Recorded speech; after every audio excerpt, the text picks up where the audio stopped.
Okay, so now that the travesty is over, fix that.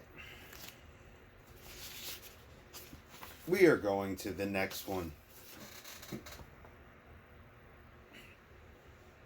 That's better. All right, Empire Strikes Back. Now, this one was my favorite as I got older, like to the teenage years. It actually was my favorite Star Wars film for actually quite a while. I mean, my favorite Star Wars thing. Um, this is definitely one of the best Star Wars movies. It is one of the best sequels of all time. As a matter of fact, this movie is one of the best movies of all time, okay? Beyond a shadow of a doubt. This movie was so impactful and so powerful. It's like, how did you one up it? And they did it. Uh, and also, too, after Star Wars, is like Empire Strikes Back was just on wholesale out for blood. It took it to another level. It steps up everything. It steps up the special effects, the character growth, the scripts, the tone, the execution. It's just a wow movie, you know?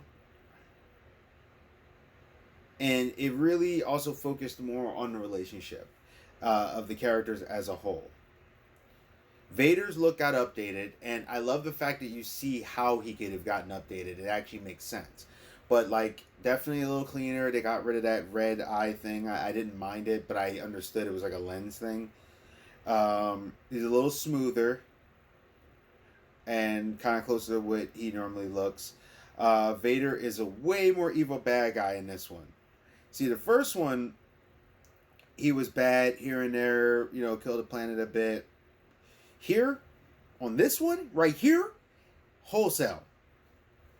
You make Vader mad, you gonna die. Subordinates, lieutenants, dead. He's such a beast, It's like, you said my cookies, dead. It's like Tarkin was the only thing, and it's like he's an unleashed dog, and he's like, oh, you think that's funny? Dead.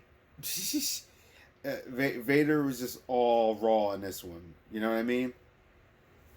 And like I said, it was just no Tarkin. It was like a whole another thing, which was really cool because it also showed the progression of his character as well.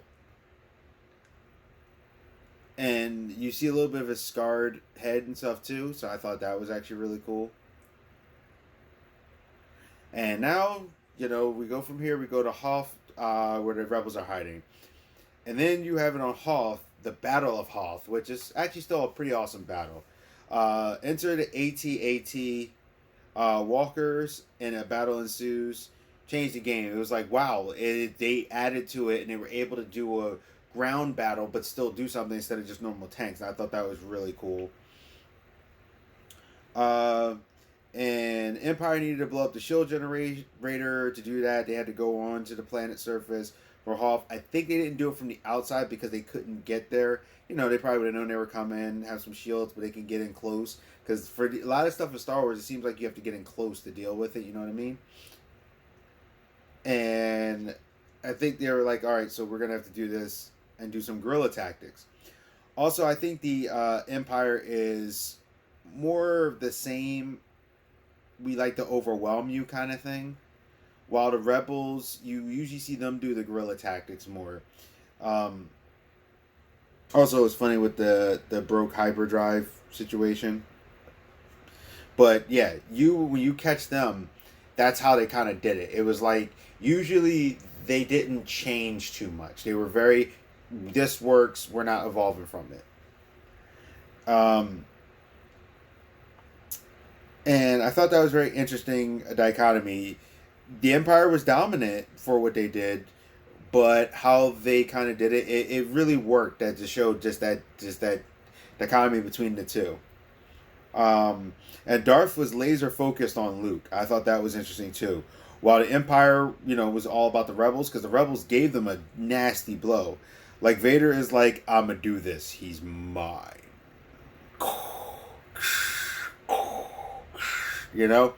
And now in the special edition, you got the thing with the Wampa. You got the Cloud City now has windows.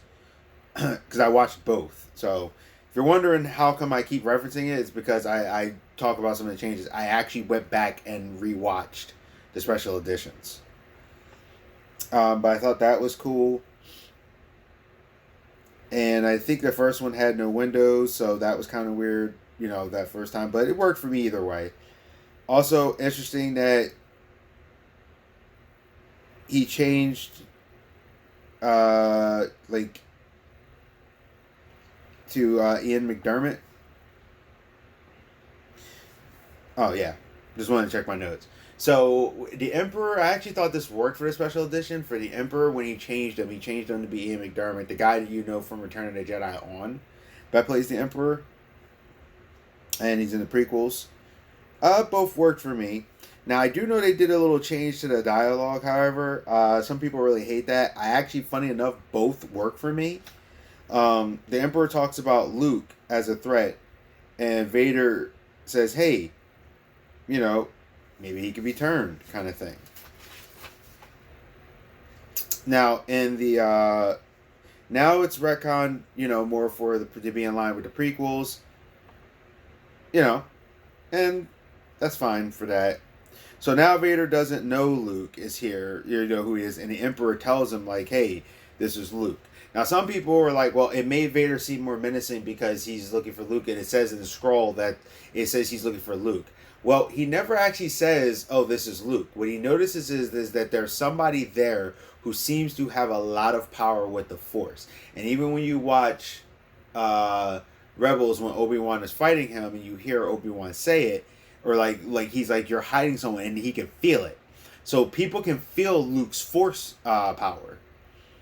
Darth Maul did it, so now Vader is looking. So both actually work for me, where the Emperor tells him, and it's kind of cool. I like the special edition because the Emperor kind of doing it is that whole "I'm still keeping you in the dark, so I can control you" kind of thing. Where the other one, it's like Vader was still a little more independent, but it also was like, I don't know. But in the expanded, he was eventually trying to turn on him, where in this one it's more he's loyal. So both work. So I just wanted to say that. I guess maybe he knows, he's looking for that, like I said, that Pilot 5. And that's what I think for that. I thought the cave scene was pretty cool. Oh, before I get into that, between the two, I was going to say which one I liked a little more. It kind of depends on the day. Some days I like the special edition more, the change. Some days I like the other one more. So I guess I like the other one a little more because it's nostalgia, but really, honestly, it just depends on the day. Both worked for me. Like I said, the cave was fun. It was a really awesome scene where you see Luke need a lightsaber and he does it, and it really showed a progression of that character. It actually is a fantastic movie scene with this, and you saw more of the Force, you saw more of the feeling. You see how Luke was a little bit calmer, he's a little bit more focused. And the division of the characters was also good stuff too. Like Luke has to go train, so he has a reason why he has to leave. Everyone else goes here. A lot of movies and things won't always separate people, but this actually made sense. I was like, oh yeah, Luke has to train. Like it actually really fit very well. You see Yoda. I love his introduction where you see him as the old guy. He has no idea he's a Jedi Master, and I love that. Because Yoda is just messing with Luke and pranking Luke the whole time for his patience. And all wise, just, of course, to test him to make sure, he isn't bad and if he's ready. And it's great because Luke fails every single time. It's a great way to show character growth and show where Luke is at. Even though he's better, he's not where he needs to be. And he's still kind of brash. He hasn't learned fully yet. This movie has a lot to do with consequences. I also love that Luke gets a little cocky and Yoda goes creepy, when he goes I can take it, he's like, you'll be scared kind of thing. Obi-Wan's trainer. So I remember that because in the prequels you got Qui-Gon. So this is how I think that works. This is how my brain rationalizes this. I think it was Obi-Wan who was trained by Yoda first. Then, as Yoda moved up, Qui-Gon finished his training with him, like took him to the next place. Like Luke had Obi-Wan, and then Yoda finished his training. Like, remember, the big secret about Star Wars is very circular. Even if you don't like any of the films, you don't like the prequels, you don't like Disney's intro, you'll notice it's a very circular story. So that's how I think. I think Yoda, all of them get trained by Yoda because Yoda was like one of the highest of the council. So I think that's why he was like, yeah, you go to my master, because everyone called Yoda master. You know what I mean? Top dude, top dog. Then you had the Cloud City with Lando. I thought that was great. Back then, nobody was cooler than Billy D. Williams. Back in the day, he was cool as the other side of the pillow. Like nobody switched. But no, he had that Colt 45. Colt 45, baby. Like he just had that coolness about him. And I love the Han and Leia to the lunch thing, and then boom, Vader enters the room. It was like, what a swerve. That was great. I think Vader Evil 2.0, but I personally think he threatened Lando in Cloud City. Like Vader threats are real. We've seen like how vicious this dude's not even afraid to let a planet get blown up. He killed kids. Like, you know what I mean? This dude's on another level. So cool that he hurt Han to get Luke to feel it with the vision. I thought that was great. So he was torturing Han because he knew Luke would feel that and sense it and see it. And I thought that was awesome. But the reason why I say anything about Lando is because those people are like, I don't understand Lando's thing. I'm like, this is Vader. Vader probably told him, if you don't, I'm just going to just murder everybody. And, you know, Lando's main focus was Cloud City. And it was cool because then you see Luke go, Luke, yeah, I got to save my folks. Yoda says no. Then even Ben, or Obi-Wan, I love calling him Ben for some reason. Ghost comes down. Like, dude, no. I was like, wow. It's so dire that the Force Ghost came out. He's like, he could destroy you or turn you. Nope. Luke goes. Now, I just want to point out something. That, if I remember correctly, Obi-Wan sits down, which means that Force Ghosts have corporeal form. So, that argument's now null and void. Moving on. It was funny because Boba was the one who found Han, but you still didn't see how or what he did. But if you go with the holiday special, it kind of harks back to that. So some people are like, well, see, he did it. I'm like, he did a little something. He didn't. He did a little because he was there. But now we know what that is. But outside of that, he didn't do much. He just said it was his plan, and I'm like, okay. Then you see the carbonite test, which I thought was genius. So it was like Vader was like, well, if Solo dies, you know, whatever. We'll see. We can get it to work, and then if it does work, then we can use this for Luke. It just shows how cruel and Vader is, where he's so focused. He's like, well, I'm going to use it for Luke. We'll test it on him. I love that when Han got lowered into the thing, and Chewie goes nuts and starts tossing soldiers, and Han says, you know, pretty much says, chill. And then Leia kisses Han. Like, it was great where he's like, old friend, you know, don't, because you've seen it then how much Chewie loves and Han, that brotherly bond. That life, I found my brother from another mother. And then Leia and Han kiss, which, by the way, I got to give it to them. That moment of, like, that kiss, that last kiss in particular was powerful. Because they thought, you know, Han was thinking, this might be the last time. I could die. This could be the last time you see him. And even then, it worked, and he was getting sold to Jabba one way or another. But what I loved about this scene was that Leia says, I love you, and Han says, I know, which was so great. This scene is one of the best romantic scenes in a movie I've ever seen, even though Star Wars is some of the creepiest ones I've ever seen, too. Because that was pure Han. Now, I come to find out later that he was supposed to originally tell her, I love you back, but with a different director, you know, Harrison was like, no, that's not what Han would do. And the director's like, okay, you're Harrison Ford. And everyone agrees that it was better. It actually fits better. But then I love it too because when the carbonite thing actually happens, the smoke hits and you just see Vader come through the smoke like, and it was just such a powerful shot. And it's just like evil just oozed off this guy. So anyway, then you get down to the Luke versus Vader showdown, and it's great because Luke pops his lightsaber, and then Vader just commences to just lay off the smack it down on him because he popped it first. There's apparently an unwritten rule about who pops it first is the most hasty. It was Luke's, but that in that particular instance, I could say Luke was showing youthful vigor, and it put a hurting on him for it. Also because he popped it in anger and not in focus. And Vader just wholesale outclasses him. And next you know, one hand gone. And it's like, wow. And with that situation that happens, it's like, it was funny because like Luke falls and Vader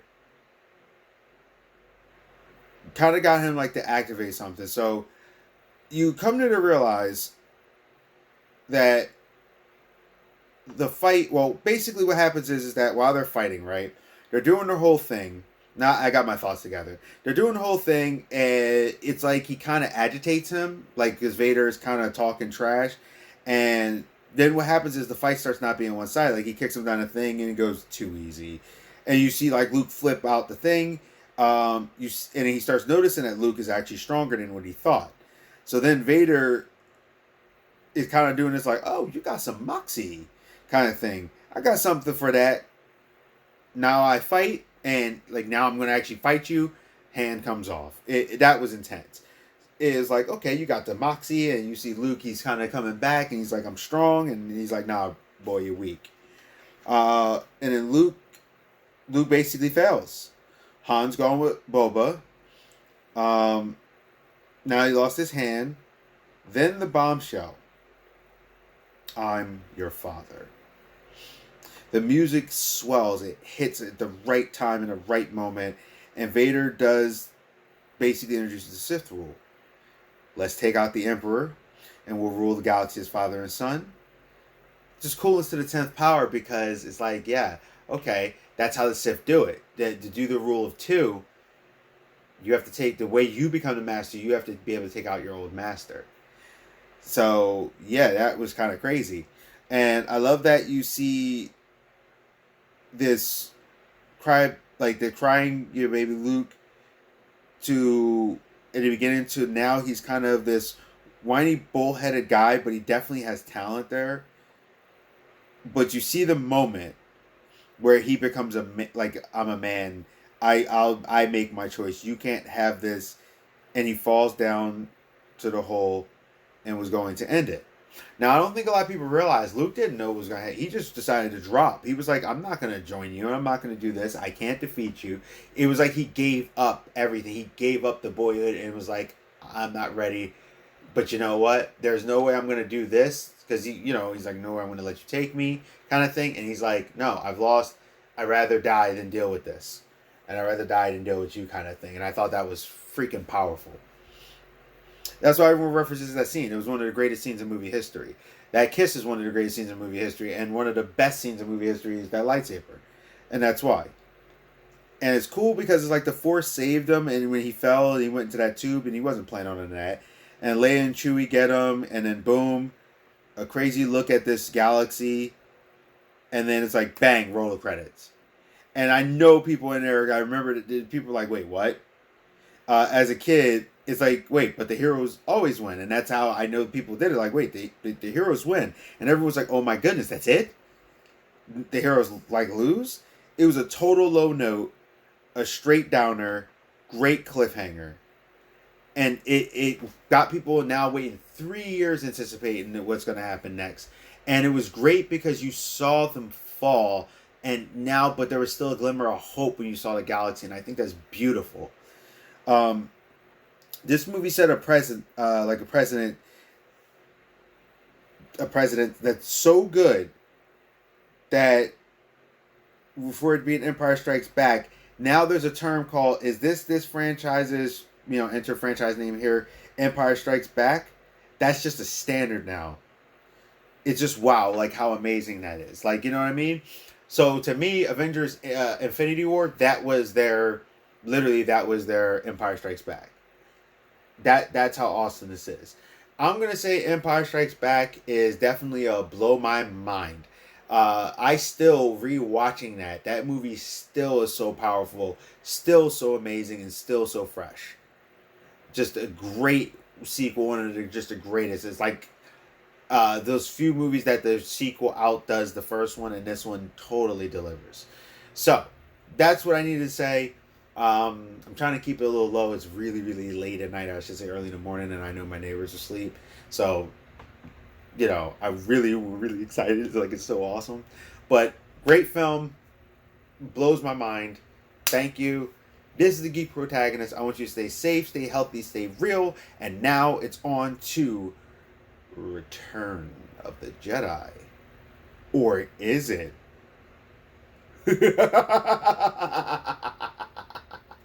We shall see. See you next time. Have a nice one. Hey, thank you for visiting my channel. This is the Geek Protagonist. Please like, comment, subscribe, and share. Please, it'll really help me out in the channel if you actually share these videos. If you like what I'm doing, please hit that bell notification. Hit it, click. This way you won't miss any of my videos. Also, there's a thing on there that says personal and all. Hit the all. This way you'll get them every time for the notifications. I'm trying to, grow, trying to do commentary about what's going on. And I want to thank you again. Stay safe, stay healthy, stay real. This is the Geek Protagonist. I'm out, and I'll see you.